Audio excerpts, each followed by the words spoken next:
मैं मनोज कुमार सक्सेना और from Saxena GSM college of advance education viewer से पुनः आज एक नई वीडियो के साथ में सब्जेक्ट कॉस्ट अकाउंटिंग है।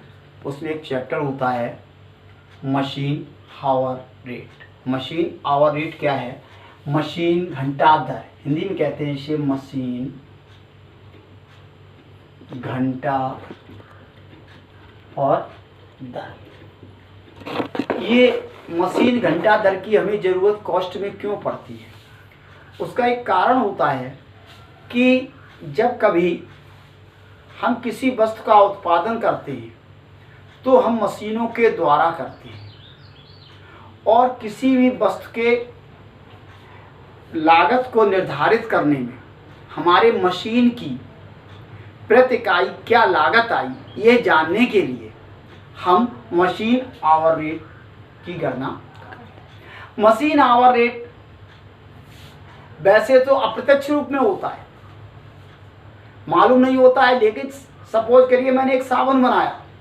अब साबुन मिक्सिंग हुई, उसमें सिलिकेट हुआ और भी चीज़ें जो भी हमारे थे, वो सारी चीज़ों को जब हमने असेंबल किया, उसके बाद फिर मशीनों के द्वारा उसके टिकिया बनाई, एक सोप बनाया और फिर पैकिंग हुई। तो जो सारे काम मशीनों के द्वारा हुए, वो मशीनों में कितनी लागत एक उस पर यूनिट पर आई, उस यूनिट की कॉस्टिंग को निकालने के लिए हमें मशीन घंटा दर की गणना करनी होती है। ये केवल उन्हीं व्यापारों के लिए आवश्यक होता है जहां पर मशीनों के द्वारा उत्पादन होता है। ठीक है। अब आप कहेंगे कि हमें क्या ज़रूरत है मशीन घंटा दर की? सपोज करिए आप एक साइबर कैफ़े में जाते हैं। साइबर कैफ़े में जाके आप पूछते हैं भैया आप 1 घंटे का कितना लेंगे? वो आपको सर्विस प्रोवाइड करता है, कहता है 1 घंटे के हम आपसे 50 रुपये लेंगे।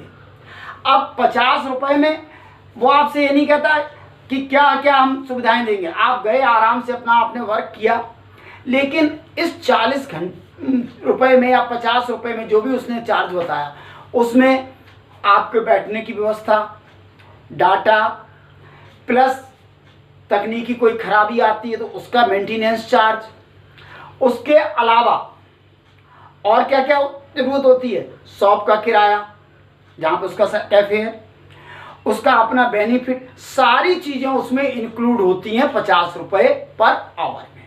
ठीक है। लेकिन वो आपसे अलग अलग नहीं बताता।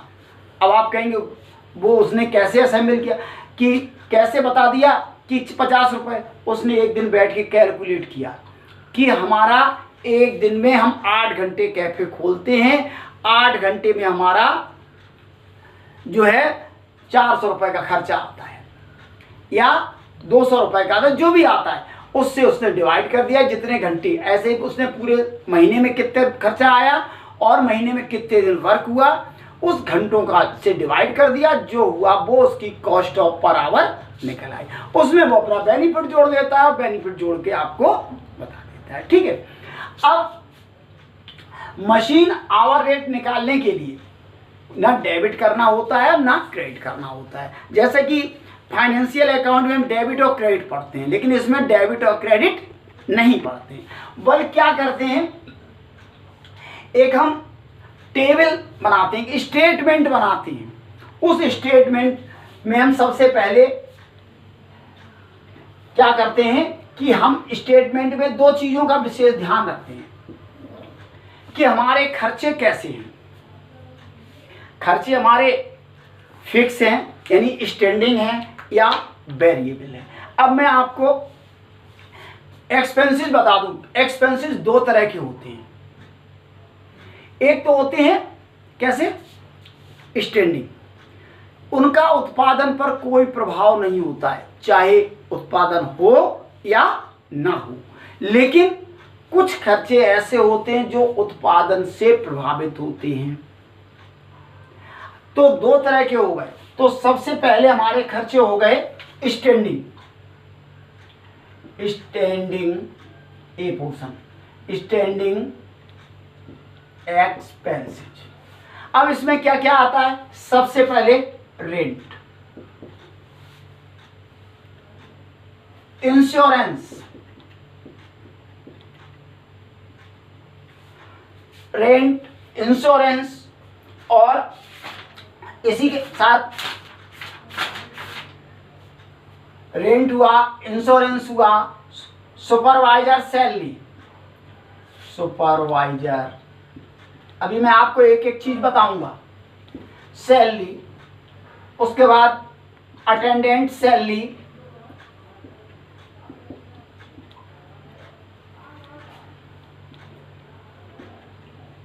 फैक्ट्री रेंट,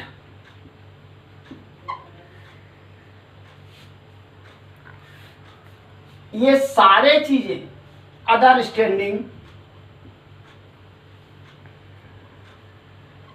एक्सपेंसेस, ये सारे खर्चे। अब रेंट, मशीन हमारी वर्कशॉप में लगी हुई है, और जिस वर्कशॉप में मशीन लगी हुई है उसमें कोई जरूरी नहीं कि एक मशीन लगी हो सकता है उस तरह की 4 मशीनें लगी हों, लेकिन हम जिस मशीन का पर्टिकुलर का निकालेंगे उसका देखेंगे कितना स्पेस इसने कवर किया है, कितना स्थान घेरा है, उसी हिसाब से उसका किराया होगा। जैसे 1 महीने का किराया, हम सबसे पहले इधर बेस मान लेते हैं। बेस हमारा क्या है? बेस हमारा है, बेस हमारा जैसे मंथली है तो, और मंथली, और वर्किंग आवर्स हमारे कितने हैं? वर्किंग आवर्स, वो हम यहां लिख लेते हैं। ठीक है, अब सपोज करिए हमने 1 महीने में 500 रुपया किराया चुकाया, और एक मशीन हमारी कितने की है? 1/4 स्थान घेरती है, तो इसका किराया कितना हो गया? 125 रुपया पर मंथ। तो हम यहाँ जितना महीने में हुआ हम यहाँ लिखते जाएंगे। ऐसे ही इंश्योरेंस, इंश्योरेंस हमेशा सालाना होता है, वार्षिक, एनुअल। तो उस एनुअल में को हमने जितना दिया उससे 12 से डिवाइड करके हमने उस मशीन का यहाँ रख लिया। मान लो 200 रुपये हुआ। इस तरह से सुपरवाइजर की सैलरी, सुपरवाइजर चारों मशीनों को देखता है और उसकी सैलरी 5000 रुपया महीना है, तो उसकी 4 मशीनें हैं तो 1250 रुपये। 2 अटेंडेंट रहते हैं एक मशीन पर और 300 रुपया महीना लेते हैं, तो इसका कितना हो गया? 600 रुपया। फैक्ट्री का वो गोडाउन रेंट, सॉरी ये गोडाउन रेंट है।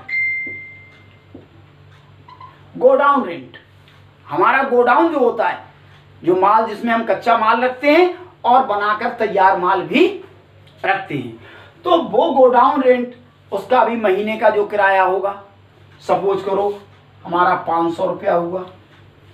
और अदर स्टैंडिंग एक्सपेंसेस हमारे सपोज करो 300 रुपये के हो गए।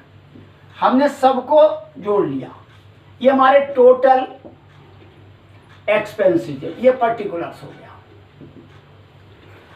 तो ये हमारे टोटल कितना हुआ? अब आप जोड़ देंगे 75, 3 5 8 6, 14 2 16 2 18 1 19 और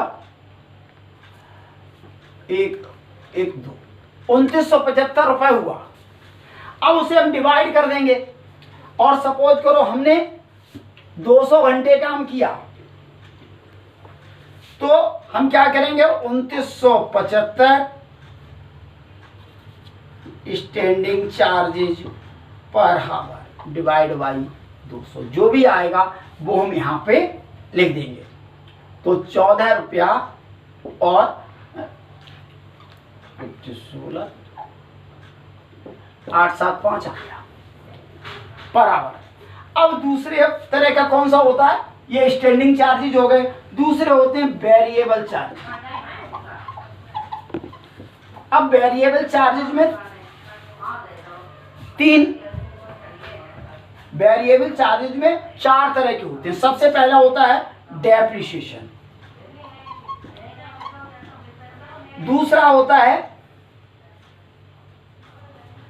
repair and maintenance, repair and maintenance, और तीसरा होता है पावर, और चौथा होता है लुब्रिकेंट्स, लुब्रिकेंट्स एंड ऑयल। ये 4 वेरिएबल, मशीन चलेगी तो ये खर्चे होंगे, मशीन नहीं चलेगी तो ये खर्चे नहीं होंगे। यानी मशीन, और उसके बाद जो भी टोटल आएगा वो हमारा MHR होगा, मशीन घंटा दर होगी। कल मैं इसे फिर एक क्वेश्चन के द्वारा सॉल्व करके आपको बताऊंगा कि मशीन घंटा दर कैसे प्रैक्टिकल लाइफ में हम निकालते हैं। आगे देखते रहिए हमारा वीडियो और ऑनलाइन क्लासेस ज्वाइन करते रहिए।